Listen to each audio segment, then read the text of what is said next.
பிதா குமாரன் பரிசுத்த ஆவியானவராகிய திரியேக தேவனுக்கு மகிமை உண்டாவதாக. மீண்டும் இந்த இறையியல் பாடங்களிலே உங்களை சந்திப்பதிலே மிகுந்த மகிழ்ச்சி அடைகிறேன்.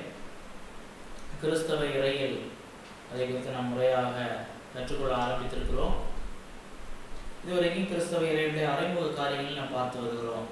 கிறிஸ்தவ இறையியல் என்றால் என்ன, கிறிஸ்தவ இறையியலுடைய கிளைப்பிரிவுகள் என்ன, இறையியலை கற்றுக்கொள்கிறவர்கள் பேசுகிறவர்களை எத்தனை வகைப்படுத்தலாம், கிறிஸ்தவ இறையியலை கற்றுக்கொள்ள வேண்டியதுடைய அவசியம் அவசரம் என்ன, கிறிஸ்தவ இறையியல் முறையாக கற்றுக்கொள்வதற்கு விரோதமாக வைக்கப்படுகிற விமர்சனங்கள் என்ன, அதற்கு வேதாகம அடிப்படையிலே கொடுக்கப்படுகிற பதில் என்ன என்பதையெல்லாம் நாம் பார்த்து வந்தோம். இன்றைக்கும் கிறிஸ்தவ இறையியலுடைய அறிமுக காரியங்களிலே தொடர்ச்சியாக அடுத்த ஒரு முக்கியமான காரியத்தை குறித்து நாம் பார்க்க இருக்கிறோம். இறையியலுடைய ஊற்றுக்கள் அல்லது ஆதாரங்கள், த சோர்சஸ் ஆஃப் தியாலஜி. இன்றைக்கு கிறிஸ்தவர்கள் நம்புகிற இல்லை பேசுகிற இல்லை விசுவாசிக்கிற காரியங்கள் என்று சொல்லி பார்க்கும்போது அது எதன் அடிப்படையிலே நம்புகிறார்கள், இல்லை எதன் அடிப்படையிலே பேசுகிறார்கள், இல்லை எதன் அடிப்படையிலே சிந்திக்கிறார்கள், இல்லை எதன் அடிப்படையிலே அதை போதிக்கிறார்கள் என்று சொல்லி பார்க்கும்போது அதை முக்கியமாக 4 காரியங்களுக்கு கீழ் கொண்டு வரலாம். முதலாவதாக வேத வசனங்கள், பைபிள். ஒரு காரியத்தை நான் நம்புகிறோம் என்று கிறிஸ்தவர்கள்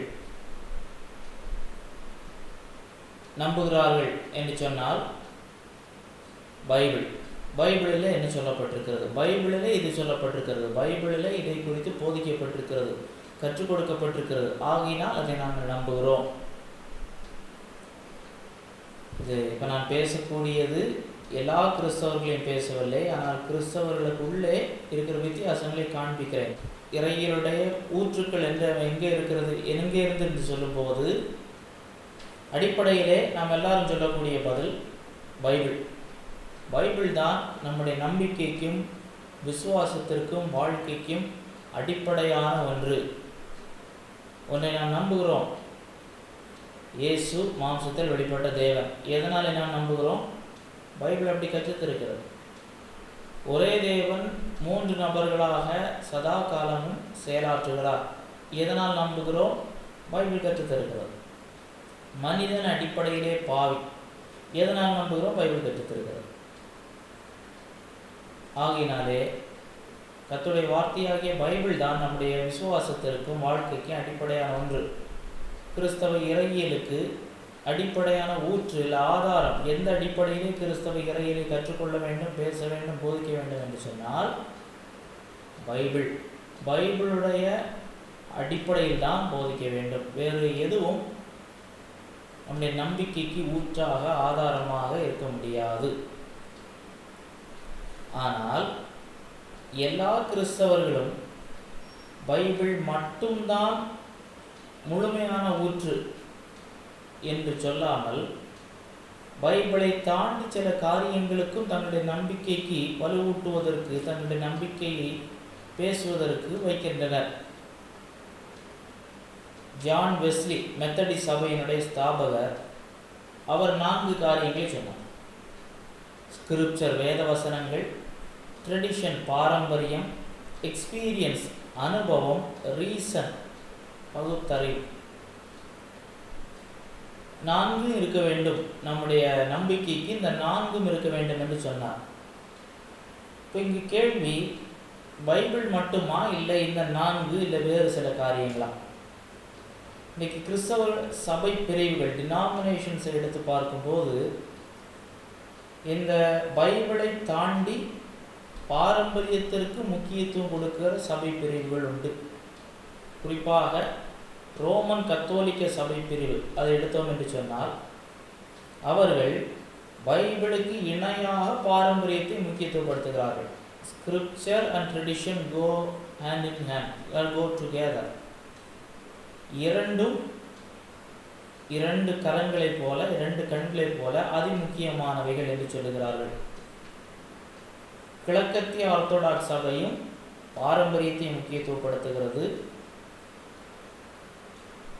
இப்படி பாரம்பரியங்கள் எல்லா இடங்களிலும் உண்டு. பாரம்பரியங்கள் தேவையில்லை என்று நாம் சொல்லவில்லை.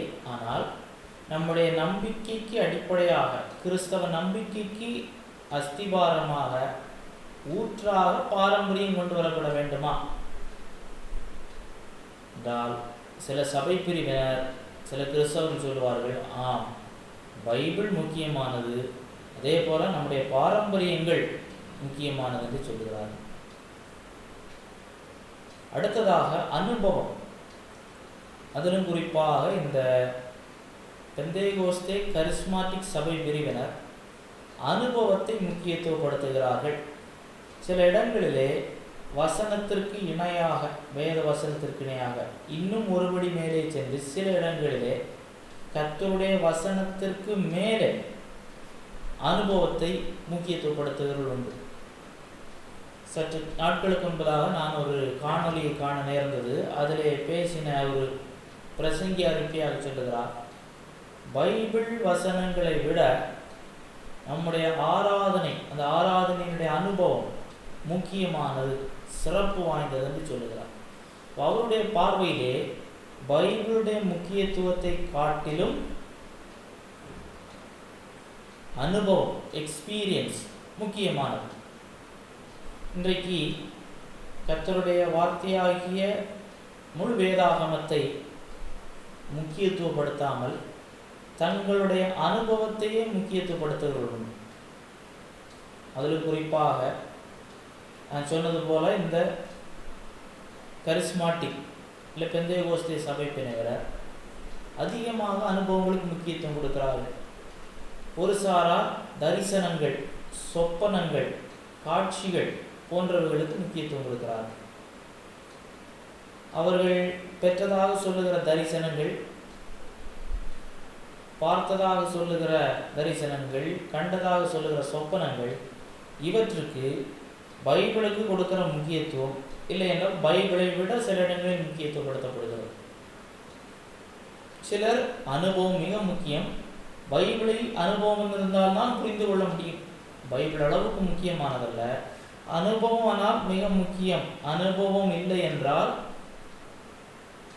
பைபிளை அறிய முடியாது என்று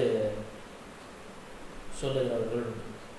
அதே போல பகுத்தறிவு, பைபிள் இருக்கிறது, ஆனால் நாம் அதை ஆய்வு, அதாவது என்னுடைய பகுத்தறிவிற்கு, மனதிற்கு, ஐம்புலன்களையும் திருப்திப்படுத்தக்கூடிய விதத்திலே அது ஏற்றதாக இருக்க வேண்டும்.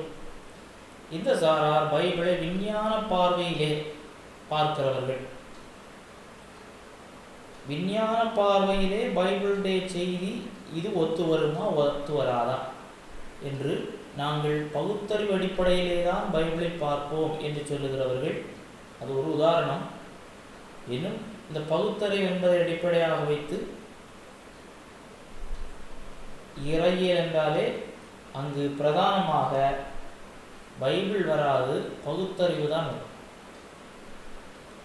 ஆக இந்த இறையியலுடைய ஊற்று என்று சொல்லும்போது பைபிள் கிறிஸ்தவர்களுடைய பொது பரிசுத்த நூல் பைபிள் என்று சொன்னாலும், கிறிஸ்தவர்கள் என்று சொல்லுகிற எல்லாரும் ஒரே நிலையிலான அதிகாரத்தை பைபிள் முழுவதுமாக எடுப்பதில்லை.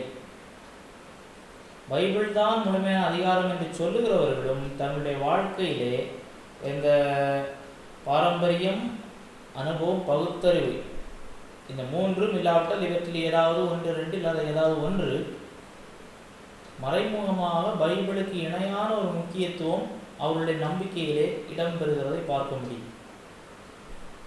ஆக உங்களுக்கு கூட தெரியும், சில கிறிஸ்தவர்கள் பேசுகிற சில காரியங்களை பார்த்தால் இது பைபிளில் எங்கே இருக்குது, நீங்கள் இப்படி ஒரு காரியம் பேசுகிறீங்க, இப்படி பைபிள் போதிக்கவில்லைன்னு கேட்டால் எனக்கு அப்படி ஒரு அனுபவம் இருந்ததுன்னு சொல்லுவாங்க. பைபிளில் போதிச்சிருக்கான்னு தெரியாது, ஆனால் எனக்கு இப்படி ஒரு அனுபவம் இருந்தது, எனக்கு இப்படி ஒரு உணர்ச்சி வந்தது, கால் திடீர் படுத்துருவும் தூக்கி அடிச்சிட்டு பிசாசு வந்து தூக்கி அடிச்சிட்டான். கழுத்தை பிடிச்சது போல் இருந்தது. இல்லை, பிசாசு வந்து மனிதனுடைய கழுத்தை பிடிப்பான் என்று பைபிள் சொல்லுகிறதா? அப்படி முடியுமா? பிசாசால் நேரடியாக வந்து ஒருவனை மிரட்ட பயமுறுத்த முடியுமா என்று கேட்டால், அதெல்லாம் பைபிள் சொல்லுதான் எனக்கு தெரியாது. ஆனால் இப்படி நான் கேட்டிருக்கிறேன், அனுபவித்திருக்கிறேன். இப்படி சொல்லுகிற நபர் அவருடைய இறையினுடைய ஊற்றாக எதை வைக்கிறார்? தன்னுடைய அனுபவத்தை வைக்கிறார். நம்முடைய பாட நோட்டில் கூட இதை குறித்து அந்த நோட்டு இருந்ததுன்னா நீங்கள் இதை வாசிக்கலாம். இறையிலின் ஊற்று என்று சொல்லி ஒரு ஒரு சின்ன ஒரு பாரா இருக்கு, அதை ஒன்று வாசிக்கலாமா? சரியான இறையலுக்கு அடிப்படை ஆதாரம் பைபிள் மட்டுமே. தேவன் தன்னுடைய மனதையும் சித்தத்தையும் வெளிப்படுத்தியுள்ள பைபிளை விட மற்ற எல்லாம் தரம் தாழ்ந்துள்ளது. இறையலை படிக்க உலகம், தத்துவங்கள், நவீன கருத்துக்கள், கற்பனை கதைகள், தனி மனித அனுபவங்கள், பாரம்பரியங்கள் முதலியவை தாழ்ந்தவையாகவே கருதப்படும். ஏனென்றால் இத்தவறான தத்துவ ஆதாரங்கள் காலத்திற்கு காலம் மாறப்படக்கூடியவைகளாகவும் நிலையான ஆதாரம் இல்லாதவைகளாகவும் உள்ளன. எனவே இது நிலையற்ற தவறான ஆதாரத்தின் அடிப்படையில் இறையலை படிப்பது தவறாகும். எனவே உறுதியான பைபிள் ஆதாரத்தின் மேல் இறையலை படிப்பது இயற்றுவதும் நல்லது. பைபிள் தான் நம்முடைய இறையலுக்கு ஆதாரம். ஏனென்றால் தத்துவம், தனி மனித அனுபவம், பகுத்தறிவு, பாரம்பரியங்கள் இவைகள் பைபிளுடைய ஆதாரத்தை ஒப்பிடும்போது தாழ்ந்தவைகளாக இருக்கிறது, மாறக்கூடியது, நிலையானதல்ல,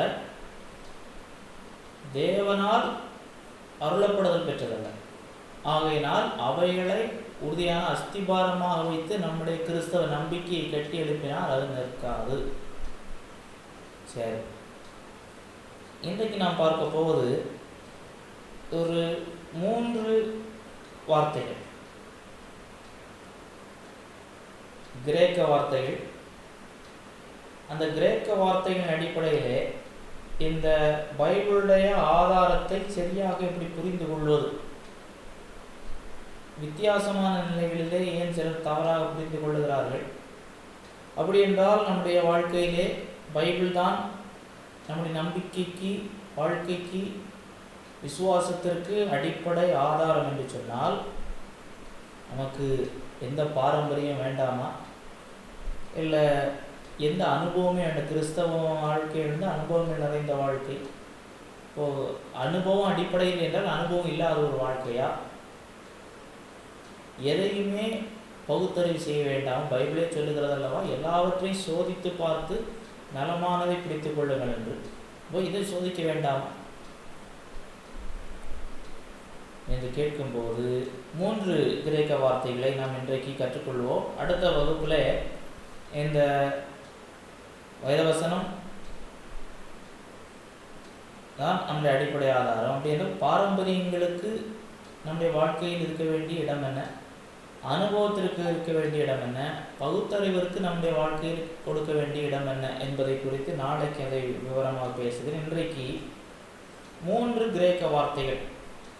ஒன்று சோலா ஸ்கிரிப்சுரா, SOLASCRIPTURA,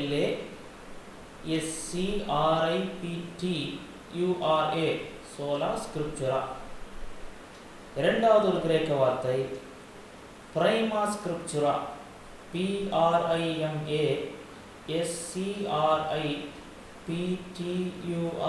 பிரைமா ஸ்கிரிப்சுரா. மூன்றாவது ஒரு கிரேக்க வார்த்தை சோலோ ஸ்கிரிப்சுரா, SOLOSCRIPTURA.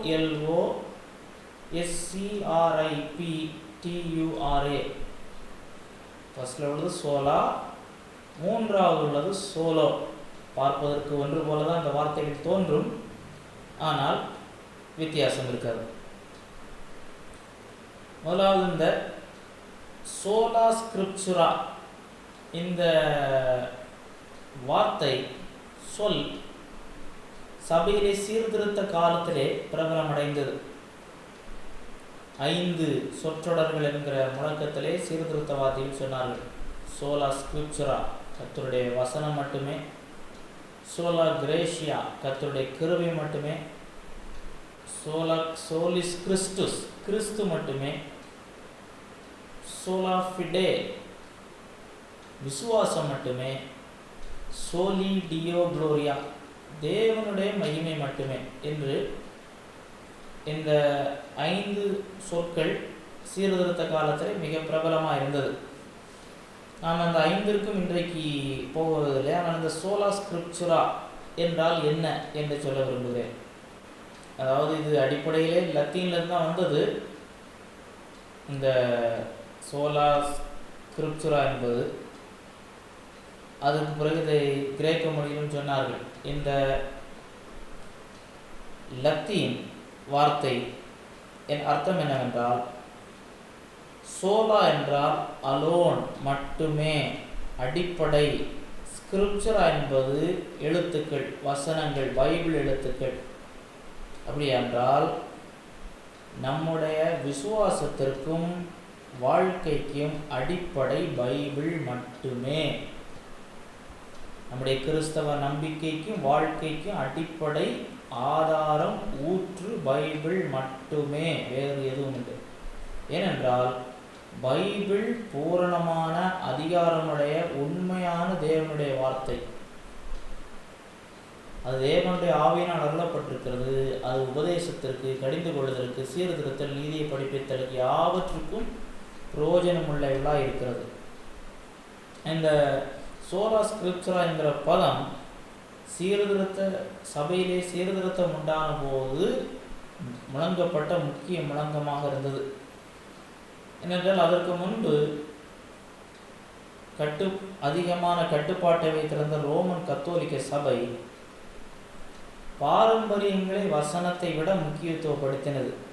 இப்படி பாரம்பரியங்களை முக்கியத்துவப்படுத்தினதுனாலே அன்றைய சபையிலே வசனத்திற்கு புறம்பான அநேக காரியங்கள் செய்யப்பட்டு கொண்டிருந்தன. மரித்து போன பரிசுத்தவான்களிடத்தில் ஜெபம், குறிப்பாக இயேசுவின் பூமிக்குரிய தாயாகிய மரியாளிடம். அந்த பூமிக்குரிய தாயாகிய மரியாள் எந்த ஜென்ம பாவம் இல்லாதவர் என்றும், அவர் பரலோகத்திற்கு உயிருடனே எடுத்துக்கொள்ளப்பட்டார் என்றும், இயேசுவோடு இணையாட்சி செய்யக்கூடியவர் என்றெல்லாம் போதனைகள் புகுத்தப்பட்டது. மாத்திரமல்ல, கர்த்தருடைய பந்தியிலே அந்த குரு அதை ஆசீர்வதிக்கும் போது அந்த அப்பமும் ரசமும் இயேசுடைய சரீரமும் இரத்தமாய் மாறிவிடுகிறது என்கிற போதனை, பாவ மன்னிப்பு சீட்டு, பேப்பல் அத்தாரிட்டி, போப்பினுடைய அதிகாரம் சபையிலே இருக்கிறது. சபைக்கு இன்றைக்கு தலைமை பீடத்தில் இருக்கிற போப் என்று சொல்லி சொல்லப்படுகிற இந்த பாரம்பரியம். சீர்திருத்த சபை அதற்கு கேட்டலிஸ்ட், அதற்கு தூண்டுதலாக இருந்த, ஊக்கியாக இருந்த மார்ட்டின் லூதர் இவைகளை எதிர்த்த போது அவர் புறக்கணிக்கப்பட்டு அவர் இதை குறித்து விளக்கம் கொடுக்க வேண்டியிருந்தது. அவர் கர்த்தருடைய வார்த்தை அங்கீகரிக்காத எதையும் நான் அங்கீகரிக்க மாட்டேன், ஏற்றுக்கொள்ள மாட்டேன் என்று முழங்கினார். இப்போ சோலா ஸ்கிரிப்சுரா என்றால் என்ன? பைபிளுடைய 66 புத்தகங்கள், ஆதியாகமம் முதல் வெளிப்படுத்தல் வரை இருக்கிற அந்த 66 புத்தகங்கள் மட்டுமே நம்முடைய கிறிஸ்தவ நம்பிக்கைக்கும் வாழ்க்கைக்கும் அடிப்படையாக இருக்கிறது. நம்ம ஒன்றை நம்புகிறோம் என்றால், அதாவது இறையிலே அது பைபிள் கற்றுக் கொடுக்கிறதா, பைபிள் போதிக்கிறதா என்கிறது தான் அங்கு பார்க்கப்பட வேண்டும்.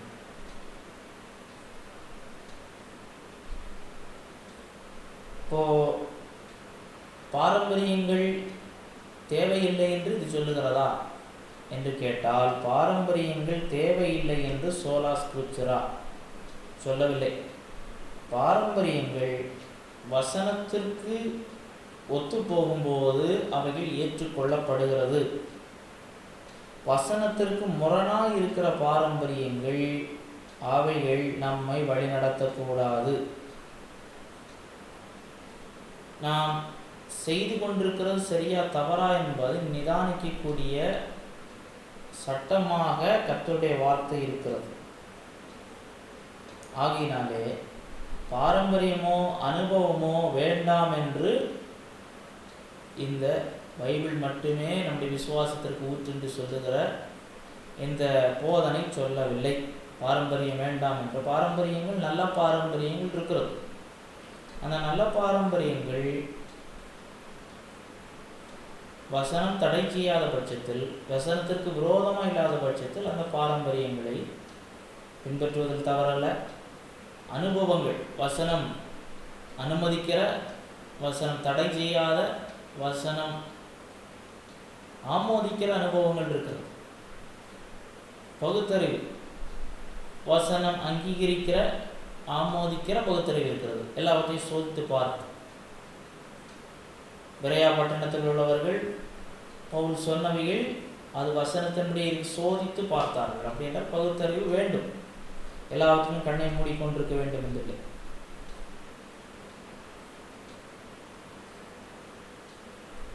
அப்படி என்றால் இந்த சபையினுடைய பாரம்பரியங்கள், கிறிஸ்துமஸ் கொண்டாடுகிறோம், ஈஸ்டர் கொண்டாடுகிறோம், நேரடியாக கிறிஸ்துமஸ் கொண்டாட வேண்டும் இல்லை கொண்டாடக்கூடாதுன்னு பைபிளில் இல்லை.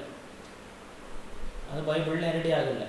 ஆனால் கிறிஸ்துமஸ் கொண்டாடுவது பாவம் என்றோ அது தேவனுக்கு விரோதமானது என்றோ பைபிள் சொல்லவில்லை. அப்படின்றால் அந்த பாரம்பரியம் எதிர்க்கிறது. அந்த பாரம்பரியத்தை பைபிள் தடை செய்யவில்லை. அதை பின்பற்றுவது அது நமக்கு ஒரு நல்ல வாய்ப்பு இல்லை. ஒரு மனிதர் அது எனக்கு ஒரு குறிப்பிட்ட நாளில் டிசம்பர் 25 இயேசுடைய முதலாவது வருகை நினைவு கூற மாட்டேன், வேறு ஒரு நாள் நினைவு கூறுவேனா, அது ஒரு பிரச்சனை இல்லை. ஆனால் அந்த டிசம்பர் 25 கொண்டாடுகிறதை, அதுக்கு ஒரு சரித்திரம் உண்டு. அதை குறித்து நான் போதனைகள் கொடுத்துள்ளேன், நீங்கள் இணையதளத்தில் பார்க்கலாம். அந்த டேட் இல்லாவிட்டால் அந்த கொண்டாட்டத்தை ஏற்படுத்தினவர்கள் தான் பூரண ஆதாரம், அவர்கள்தான் ஆதாரத்தின் ஊற்று என்று சொல்ல முடியாது. ஆதாரத்தின் ஊற்று பைபிள் தான். ஆனால் இதை நாம் தெளிவாக புரிந்து கொள்ள வேண்டும். எந்த ஒரு பாரம்பரியமும் கர்த்தருடைய வார்த்தைக்கு முரண்படக்கூடாது. ஆனால் ரோமன் கத்தோலிக்க சபையிலே வேறு சபை பிரிவுகளை பார்க்கும்போது இந்த பாரம்பரியங்கள் இல்லை அனுபவங்கள் வசனத்திற்கு விரோதமாக இருக்கிறது. வசனத்திற்கு அதிகாரத்திற்கு மேலாக நிறுத்த முயற்சிக்கிறது. அதை பைபிள் ஏற்றுக்கொள்ளவில்லை. ஆகையினாலே நம்முடைய நம்பிக்கைக்கு விசுவாசத்திற்கு அடிப்படையானது கர்த்தருடைய வார்த்தை மட்டுமே. சில சொல்லுவார்கள் இந்த சோலா ஸ்கிரிப்சுரா, வசனம் மட்டுமே, அலோன். இதை எதிர்க்கிறவர்கள் என்ன சொல்கிறார்கள் என்றால், பைபிள் இப்படி சொல்லல, பைபிள் மட்டும்தான் விசுவாசத்திற்கு அடிப்படையான அதிகாரம் என்று சொல்லவில்லை, எங்குமே சொல்லவில்லை என்று சொல்லுகிறார்கள். சில வசனங்களை நாம் படிக்கும்போது தெரியும். 1 கொரிந்தியர் 4வது அதிகாரம் அதனுடைய 6வது வசனம், சகோதரரை எழுதப்பட்டதற்கு மிஞ்சி எண்ண வேண்டாம் என்று நீங்கள் எங்களாலே கற்றுக்கொள்ளவும், எழுதப்பட்டதற்கு மிஞ்சி எண்ண வேண்டாம். இயேசு கிறிஸ்து கடிந்து கொள்கிற உங்களுடைய பாரம்பரியத்தினாலே தேவனுடைய கற்பனையை அவமாக்குகிறீர்கள்.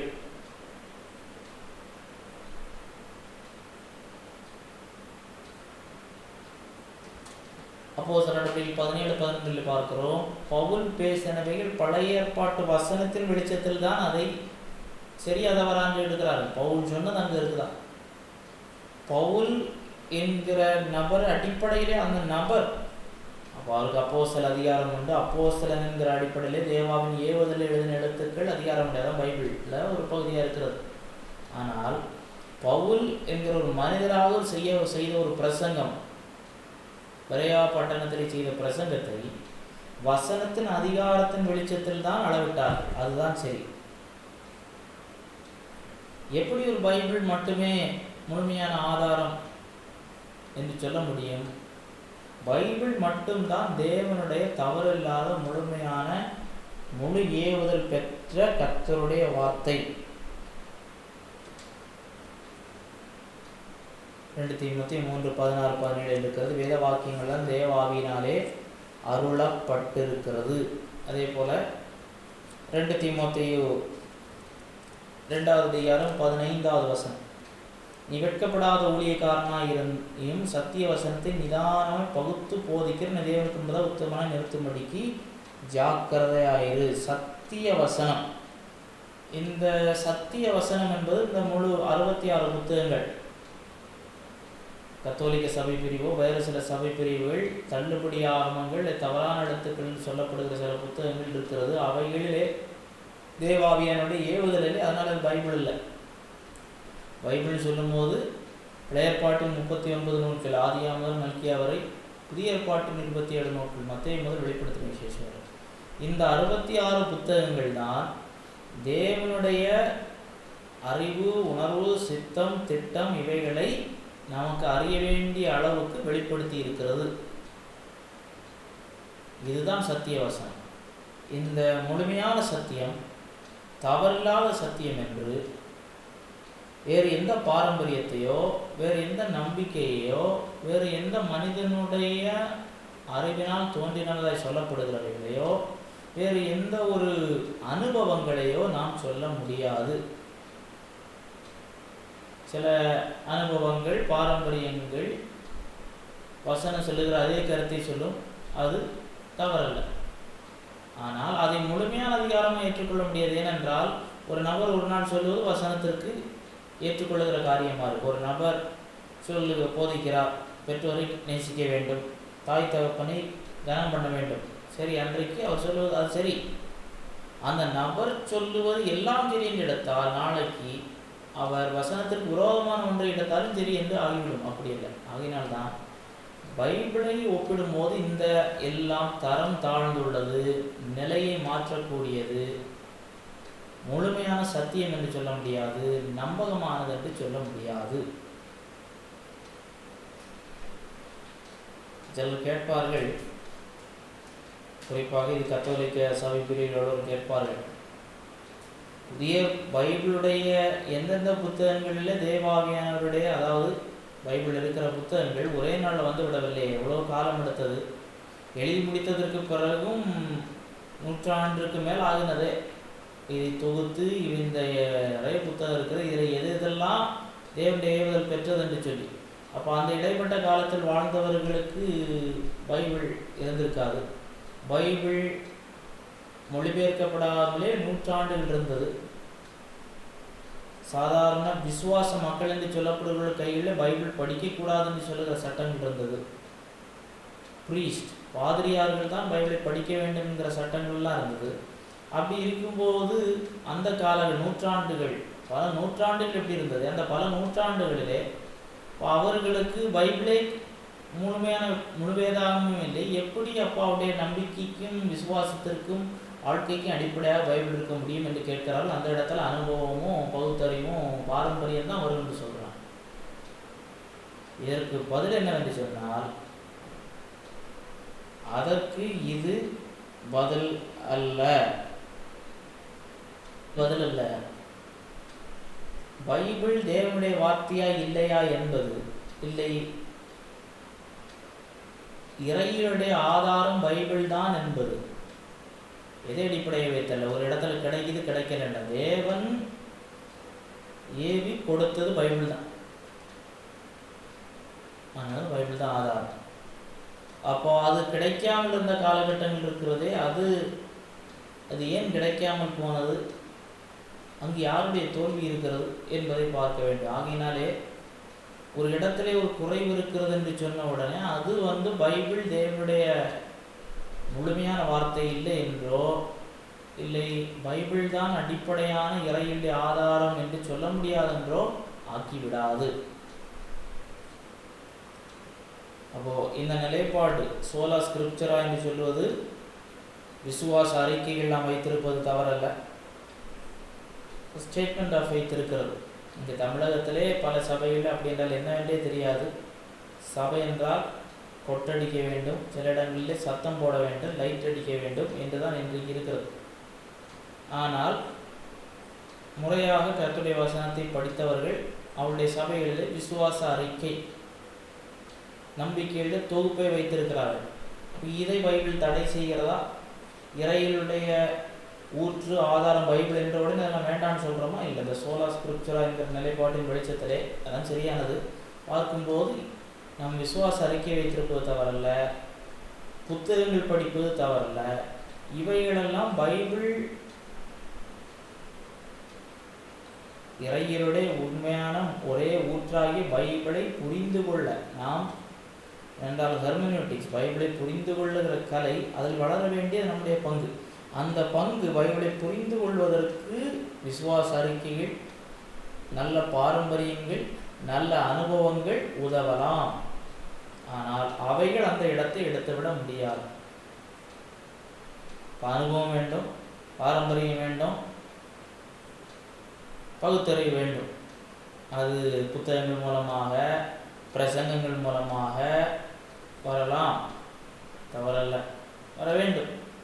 ஆனால் அவைகள் பைபிளை சரியாய் புரிந்து கொள்ள, பைபிள் என்ன சொல்ல வருகிறது என்பதை புரிந்து கொள்ள பயன்பட வேண்டும். என்னுடைய அது ஒரு அதிகாரத்தை எடுத்து விடக்கூடாது. எங்கள் சபையினுடைய பாரம்பரியம் தான் முக்கியம். சிலர் இடத்துல சொல்லுவாங்க, எங்கள் சர்ச்சு இப்படி தான்.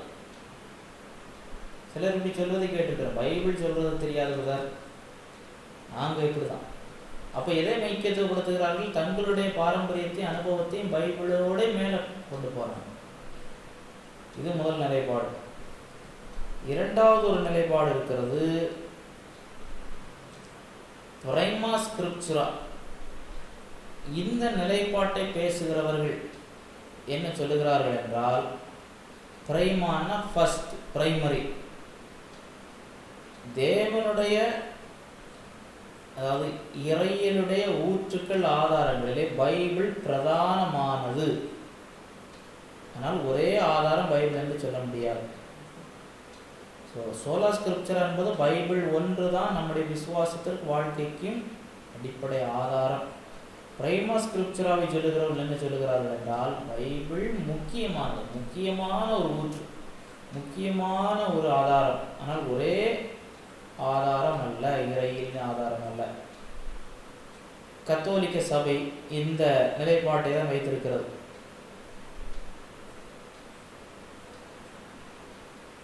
எந்த அடிப்படையில் அவர்கள் செய்தார்கள்? பைபிள் மட்டுமல்ல, சபை தலைவர்களுடைய அதிகாரத்தின்படி தான் பைபிள் பிரசங்கிக்கப்பட, வியாக்கியானிக்கப்பட, எல்லாம் செய்யப்பட வேண்டும். இந்த சபையினுடைய கத்தோலிக்க சபை இதை கொண்டு வந்ததற்கு பிறகு பாரிஷனர்ஸ், அதாவது அங்குள்ள விசுவாசிகள் என்று சொல்லப்படுகிறவர்கள் பைபிளை சுயமாய் படித்து கற்றுக்கொள்வதற்கு வாய்ப்புகள் கொடுக்கப்படவில்லை. சீர்திருத்த காலம் உண்டான போதுதான் இவைகள் மாற்றப்பட்டது. இப்போ சீர்திருத்தவாதிகள் அவர்கள் எந்த ஒரு ஆதாரத்தையும், இறையியலை கற்றுக்கொள்ள ஆதாரத்தையும் வேறு எதையும் பார்க்கவில்லையா என்று கேட்டால், போதகர்கள், பிரசங்கிகள், சபை கவுன்சில்கள், அனுபவம், இதெல்லாம் அவர்களுக்கு இருந்தது. அவர்கள் உருவாக்கினார்கள். சர்ச் கவுன்சில்ஸ் இருந்தது, பலவிதமான விசுவாச அறிக்கைகள் உருவாக்கினார்கள். ஆனால் இது பைபிளுடைய ஆதாரத்திற்கு அடுத்த ஆதாரம் என்று அவர்கள் இறையினுடைய ஆதாரத்தில் இதை கொண்டு புகுத்தல்ல. பைபிள் தான் இறையில் ஆதாரம். அந்த பைபிளை புரிந்து கொள்வதற்கு, விளக்குவதற்கு இந்த புத்தகங்களோ இல்லை இந்த விசுவாச அறிக்கையை பயன்படுகிறது என்று தான் சொன்னார். இது கேட்பதற்கு இனிமையாக இருக்கும். இன்றைக்கு பலருடைய இது என்னன்னா, பைபிள் தான் நமக்கு முக்கியம், அதுக்கு அனுபவத்தை விட்டுற முடியுமா? நம்ம அனுபவத்தையும் பார்க்கணும். இப்படி அனுபவம் இருக்கு இல்லையா? ஒரு நபர் இப்படியாக சொன்னது எனக்கு ஞாபகத்திற்கு வருகிறது. பிதாவை பார்த்தேன், அதாவது பிதாவை வேறொரு அவருக்கு அறிமுகமான ஒரு ஊழியர் என்று சொல்லப்படுகிறவர் பிதாவை முகமுகமாக பார்த்ததாக சொல்வார். இப்போ வேறொரு நபர் அதை பேட்டி எடுத்தவர் கேட்பார், பிதாவை ஒருவரும் கண்டதில்லை, காண முடியாது என்று பைபிள் சொல்லுகிறது அல்லவா, அது பின்ன பிதாவை பார்த்தேன் என்று எப்படி சொல்லுகிறார்கள்? இப்போ அந்த நபர் சொன்னார், அது எனக்கு தெரியாது. அவர் பிதாவை பார்த்தது உண்மை, அந்த அனுபவத்தை நம்ம போயின்னு சொல்ல முடியாது. பைபிள் சொல்கிறதும் உண்மை. அப்போ என்னது, பைபிள் முக்கியம், ஆனால் இந்த அனுபவம் பைபிளுக்கு கிட்டத்தட்ட இணையாக அந்த இடத்துல அப்படிதான் வருது. அதை நம்ம விட முடியாது. இப்போ அந்த அத்தாரிட்டி, அவர் சொன்னதை விட்டு அவர் சொன்னது தப்பாக இருக்குமா? இன்றைக்கு இவர்கள் பிரைமா ஸ்கிரிப்சரா, பைபிள் முக்கியம்தான் பதர், ஆனால் அவங்க ஒரு தரிசனம் பார்த்துருக்குறாங்களே, அவங்களுக்கு இப்படி சொப்பனம் வந்துருக்குது, பைபிளுக்கு இதுக்கு சம்மந்தம் இல்லை என்று கேட்டால், பைபிளுக்கு முரணாக இருக்கிறதுன்னு கேட்டால் அது எப்படின்னு தெரியாது. ஆனால் அவர்கள் பார்த்தது இல்லை. சரி, அப்போ நாங்கள் பார்த்தது பொய்யா? நான் கண்டேன், எனக்கு உணர்ந்தது, எனக்கு வல்லமை இறங்கினது, இதெல்லாம் தவறா? அது இல்லை என்று சொல்ல முடியுமா? பைபிள் வேண்டும். பைபிளுக்கு தீர்க்க தரிசனம், அனுபவம் எல்லாமே பைபிளுடைய அடிப்படையிலே அனுபவங்கள் அடிப்படையிலே என்று சொல்லும்போது பைபிள் முக்கியமானது. ஆனால் இவைகளும் நமக்கு தேவனை புரிந்து கொள்வதனுடைய வாய்க்காலாக அனுபவங்கள் வேண்டும் என்று சொல்லுகிறார்கள். இந்த நிலைப்பாடு எடுக்கும்போது என்ன பிரச்சனை என்று சொன்னால், பைபிள் தேவனை நமக்கு முழுமையாக காண்பிப்பதற்கு போதுமானது என்கிற சத்தியத்தை இது மறுதலிக்கிறது.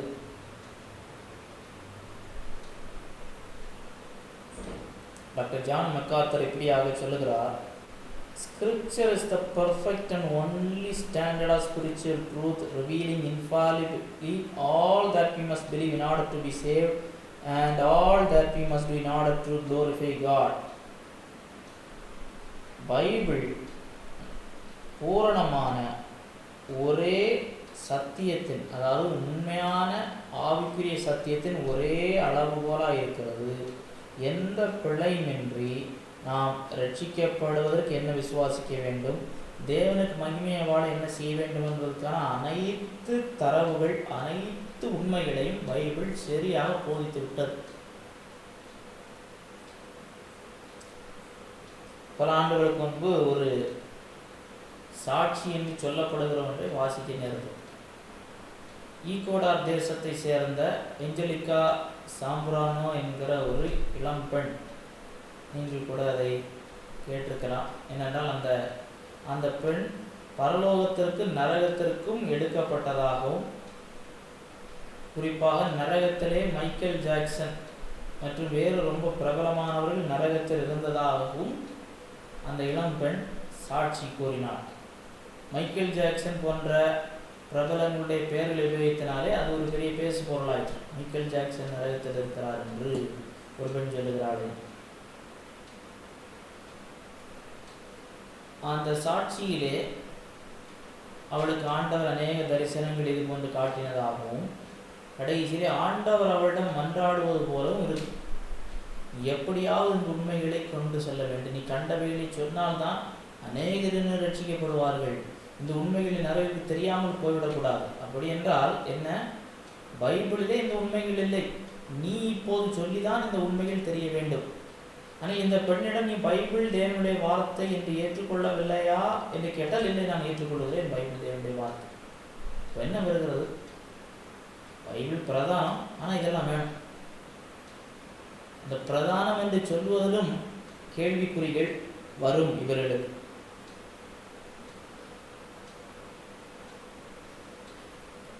இன்றைக்கு பலர் இந்த நிலைப்பாட்டிற்குள்ள விழுகிறதை நாம் பார்க்க முடிகிறது. பைபிள் தேவனுடைய வார்த்தை தான், ஆனால் நம்முடைய பாரம்பரியங்களும் நமக்கு வேண்டும், நமக்கு சில காரியங்களில் பாரம்பரியத்தின் அடிப்படையில் தான் இருக்கணும் என்று சில இடங்களிலே பைபிள் என்ன சொல்லுகிறது என்பதை பார்க்காமல் பாரம்பரிய அனுபவங்களுக்கு சொல்லுகிறார்கள். அது ஆபத்தானது. இன்றைக்கு பலருடைய அனுபவத்தை பாருங்கள், அது வசனத்திலே எந்த விதத்திலும் ஊர்ஜிதப்படுத்த முடியாத ஒன்றாக இருக்கு.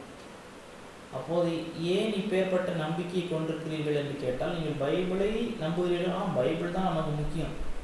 ஆனால் இந்த அனுபவம் இருந்தால் தான் தேவனை சரியாக புரிய முடியும். இந்த அனுபவத்தினால்தான் தேவனை அடைய முடியும். இப்படி பேசினால்தான் தேவனிடம் பேச முடியும். என்று சொல்லுகிறார்கள். இது அப்படி என்றால் என்ன? வசனம் முதலாவதானது அடுத்து இரண்டாவது மூன்றாவது என்று போய்கொண்டிருக்கும். சில இடங்களிலே வரிசை மாறும். அது வசனம் முதலாவது, அது அந்த காரியத்திற்கு வசனம் முதல், இந்த காரியத்திற்கு அனுபவம் தான் முதல், இல்லை என்னுடைய எண்ணம் தான் முதல், எங்களுடைய பாரம்பரியம் தான் முதல், வசனம் கடைசி என்று பிரைமா ஸ்கிரிப்சரா லாஸ்ட் ஸ்கிரிப்சரா ஆகி விடுகிற வாய்ப்பும் உண்டு. அப்படி நடக்கவும் செய்கிறது. நான் ஏற்கனவே ஒரு உதாரணம் சொன்னேன், பிதாவை பார்த்தேன் என்று சொன்னவர். பைபிள் சொல்லுகிறது வசனத்தோடு கூட்டவோ குறைக்கவோ செய்யக்கூடாது. இன்றைக்கு சிலர் வெளிப்படுத்தின விசேஷத்தினுடைய எழுத்து நடைக்கு ஒத்த எழுத்து நடையிலே சில புத்தகங்களை வெளியிட்டு நாங்கள் இதை பார்த்தோம், பைபிளுடைய தேவன் பைபிளிலே கொடுக்காமல் விட்டதை இங்கு மிச்சத்தை கொடுத்திருக்கிறார், இதையும் சேர்த்து படிக்க வேண்டும் என்று சொல்லி எடுக்கிறார்கள். இது ஆபத்தானது. கேட்டால் பைபிள் தான் முக்கியம் சொல்லுவாங்க. ஆனால் அவங்களுடைய அடிப்படையிலே அவங்களுடைய வாழ்க்கை எதை காண்பிக்கிறது? பைபிள் முக்கியம் என்று காண்பிக்கிறதா? மூன்றாவது ஒரு நிலைப்பாடு இருக்கிறது. அது என்னவென்றால் சோலோ ஸ்கிரிப்சுரா. இந்த சோலோ ஸ்கிரிப்சரா சோலா ஸ்கிரிப்சரா பார்க்க ஒன்று போல இருக்கு. சோலா ஸ்கிரிப்சரா என்றால் நாம் பார்த்து விட்டோம், பைபிள் தான் நம்முடைய ஒரே இறையியலுடைய ஆதாரம், விசுவாசத்தின் அளவுகோல். சோலோ ஸ்கிரிப்சராவும் இதையே சொல்லுகிறது, இதே கருத்தை உடையதான். ஆனால் ஒரு வித்தியாசம் இருக்கிறது. இந்த வசனத்தை புரிந்து கொள்ள வேறு எந்த வழியிலும் வேறு எந்த புறம்பான ஒரு உதவியும் நாம் தேடக்கூடாது, வேறு எந்த புத்தகங்களையும் படிக்கக்கூடாது, வேறு எந்த விசுவாச பிரமாணங்களும் கூடாது, எந்த பாரம்பரியமும் இருக்கவே கூடாது. பைபிளை மட்டும் வாசிக்கும் சிலர். இது ஒரு கருத்து காணப்படுகிறது. இந்த சோலா ஸ்கிரிப்சரா சோலோ ஸ்கிரிப்சரா இரண்டுக்கு ஒரு ஒற்றுமை என்ன? தேவனை குறித்து அறிகிற அறிவிலே தேவ திட்டத்தை புரிந்து கொள்ள பைபிள் தான் அடிப்படை ஆதாரம். இறையினுடைய ஆதாரம் ஊற்று, ஒரே ஊற்று பைபிள் மட்டுமே. எங்கு வித்தியாசப்படுகிறது? சோலா ஸ்கிரிப்சரா என்ன சொல்லுகிறது? விசுவாச அறிக்கைகள், பிரகடனங்கள், முறைப்படுத்தப்பட்ட இறையியல்கள், இறையியல் போதனைகள், இவைகள் அடிப்படையிலே, அதாவது இந்த மனிதர்கள் முறைப்படுத்தி இறையியலாளர்கள் வெளியிட்டிருக்கிற புத்தகங்களோ இல்லை விசுவாச அறிக்கைகளோ, இந்த இன்னார் கொடுத்த அறிக்கை இது அடிப்படையிலே ஆதாரமானது இல்லை, இதுதான் அதிகாரம் என்று சொல்லவில்லை. ஆனால் பல நேரங்களிலே பைபிளை புரிந்து கொள்ள என்றால் பைபிளிலே அநேகம் தெளிவுரை கலை படித்தால் தெரியும், வரலாற்று இடைவெளி இருக்கிறது, புவியியல் இடைவெளி இருக்கிறது, மொழியியல் இடைவெளி இருக்கிறது, கலாச்சார இடைவெளிகள் இருக்கிறது. இந்த இடைவெளிகளை தாண்டி செல்ல வேண்டுமானால் மூலமொழி தெரிய வேண்டியது அவசியமாக இருக்கிறது. பைபிளுடைய காலத்தினுடைய கலாச்சாரம், பைபிளுடைய சரித்திரம், புவியியல் இதெல்லாம் தெரியணும். இப்போ இவைகளை புரிந்து கொள்வதற்கு நமக்கு புத்தகங்கள் பயன்படுகிறது. நாம் என்ன நம்புகிறோம் என்பதை ஒருங்கிணைத்து தொகுப்பதற்கு விசுவாச அறிக்கைகள் மற்றவர்களுக்கு நாம் என்ன நம்புகிறோம் என்பதை சொல்வதற்கு பயன்படுகிறது. ஏனென்றால் பைபிளுடைய ஒரே அதிகாரத்தில் கிறிஸ்தவ நம்பிக்கையுடைய முழு தொகுப்பை நாம் எல்லா இடத்துலையும் பார்க்க முடியும், எல்லா தொகுப்புலையும் பார்க்க முடியாது. நாம் ஆங்காங்கிருந்து கடைந்தெடுத்து தான் நாம் பேசுகிறோம். இவைகள் உதவுகிறது. ஆனால் பைபிளுடைய இறையியலுடைய ஆதாரம் என்பது பைபிள் தான். இந்த பைபிளை புரிந்து கொள்வதற்கு இவைகள் பயன்படுகிறது.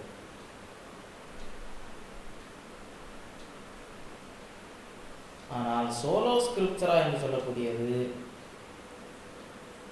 எல்லாவற்றையும் வெறுமனே பைபிள் வார்த்தைகள் எல்லாம் தெளிவாக வெளிப்படையாக இருக்கிறது. ஆகையினாலே விளக்குறைவுகள் வேண்டாம், வேத ஆய்வு வேண்டாம், இறையியல் கல்வி முறையாக கற்றுக்கொள்வது வேண்டாம் என்று சொல்லக்கூடிய நிலைப்பாடு இது முற்றிலும் தவறு. இன்றைக்கு சில சபை பிரிவுகளில் பார்த்தா எந்த விசுவாச அறிக்கையும் இருக்காது, பைபிள் காலேஜ் இருக்காது, இறையியல் கல்வி இருக்காது. கேட்டால் பைபிள் தான் எங்களுடைய ஆதாரம், பைபிள் தான் என்று சொல்லி அந்த பைபிள் என்ன சொல்ல வருகிறதுன்றே தெரியாது.